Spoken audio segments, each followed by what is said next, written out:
Hi, this is Susie Sale, Director of Tourism for Camden and Kershaw County, and I'm coming to you today with your Visit Camden Kershaw County moment. And this is taking place at a time where we're going through some very unusual circumstances. But this is not the first time in the history of Camden or Kershaw County that we've been through difficult times, and we always come back. Take a look. In 1776, South Carolina joined the other North American colonies and declared their independence from Great Britain. Although Camden's people soon declared their allegiance to either the colonies or to England, the town itself was far removed from the fighting until the British invaded South Carolina in 1780.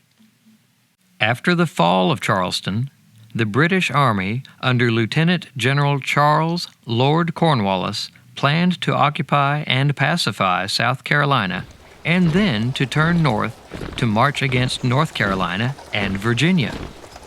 To accomplish this, the British raised several units of Loyalist companies and established a series of fortifications across South Carolina.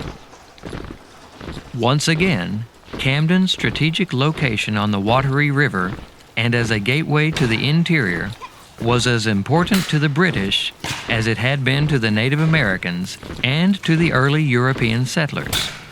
On June 1st, 1780, Camden became one of the British Army's most important garrisons. 2 months later, in August 1780, the British routed the American Army at the First Battle of Camden, where the Patriot forces suffered one of their worst defeats of the Revolutionary War. For the next 5 months, the only organized forces standing against the British Army in South Carolina were small bands of partisans. In April 1781, a second Battle of Camden, known as the Battle of Hobkirk's Hill, took place. Although the Continental Army was again defeated, they remained a cohesive fighting force and a continued threat to the British Army. Soon after the Battle of Hobkirk's Hill on May 10, 1781, the British put Camden to the torch and retreated back to Charleston. Although the war continued until September 1783, the people of Camden quickly returned to rebuild their battered city. For many, it was a time of rejoicing as prisoners of war returned home, and a time for recreating the town that the retreating British Army had destroyed. A few buildings escaped the torch, and they were soon joined by many others, a testament to the strength and resilience Camden's people have always shown to adversity. By the time George Washington visited Camden during his southern tour of the new United States, Camden had rebounded and had 120 residences, a courthouse, a jail, stores, churches, and several taverns or public houses. Contemporaries attributed much of the prosperity that visited Camden after the Revolutionary War to the presence of several splendid flour mills located along the watery river. The river also continued to enable citizens to do a lively trade between Charleston, the Low Country, and communities in the back country. While ships plied the river and a bustling ferry connected Camden to the markets in Columbia, the lands around Camden were rich with corn, tobacco, wheat, and cotton. Beginning around 1800, the introduction of cotton to the backcountry began to surpass other agricultural crops, and cotton mills eventually took over from the flour mills. Camden merchants drew cotton from farming plantations as far north as the Yadkin River in North Carolina and as far south as the Broad River in South Carolina. Camden newspapers were filled with notices about boat arrivals and departures.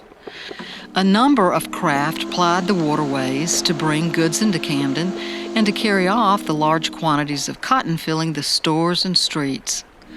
The inland port of Camden was booming. A 1798 plan of Camden shows a well laid out town with several public squares and a fairground. At this time, most of the homes and industry were located in the lower town, around the original colonial-era settlement. The upper town still had marshy areas full of wildlife and just a few homes and businesses. A fire in 1813 destroyed many of the buildings in the lower town. When the people rebuilt, they moved their businesses and homes further to the north along Broad Street. It was during this period that a second community came into being just north of the city. In 1818, 2 years after a devastating malaria epidemic swept through the city, the Kershaw family laid out 14 one-acre lots facing a common area on a sandy hill about 2 miles from Camden. They named the area Kirkwood Village. The Kershaws intended Kirkwood Village to be a summer retreat for wealthy residents in the common belief that the higher elevation would alleviate the effects of the sickly summer season. Each lot came with access to a spring and the use of a common area. Many of the homes in the Kirkwood section of Camden date from the 1820s to the 1850s, and they share common architectural styles that were prevalent in the antebellum South. In 1825, Camden welcomed a noteworthy visitor when the Marquis de Lafayette, hero of the American Revolution, visited the city on his tour of the United States. While in Camden, Lafayette laid a cornerstone to a monument in honor of another hero of the Revolution, Baron Johann de Kalb, who died at the Battle of Camden. Just as they had done for Washington's visit in 1790, the entire city turned out to welcome Lafayette, to honor one of the last living heroes of the American Revolution. Within just a few years, many of the homes and businesses which greeted Lafayette during the triumphal visit to the city were destroyed in the Great Fire of 1829. A contemporary account described the awful conflagration as a sweeping devastation that destroyed the whole of Broad Street on both sides from York Street to King Street. In 1 hour, the flames enveloped the entire square. When the people at last managed to put out the fire, the most valuable part of town was a heap of smoldering ruins. Yet again, the Camden community pulled together as they rebuilt their stores and homes, once again just a little further north along Broad Street. So you see, Camden and Kershaw County historically have been very resilient, and we are a resilient people. We are strong, and we will overcome this particular challenge just like we have so many in the past. We hope you'll come see us. This has been your Camden Kershaw County Moment.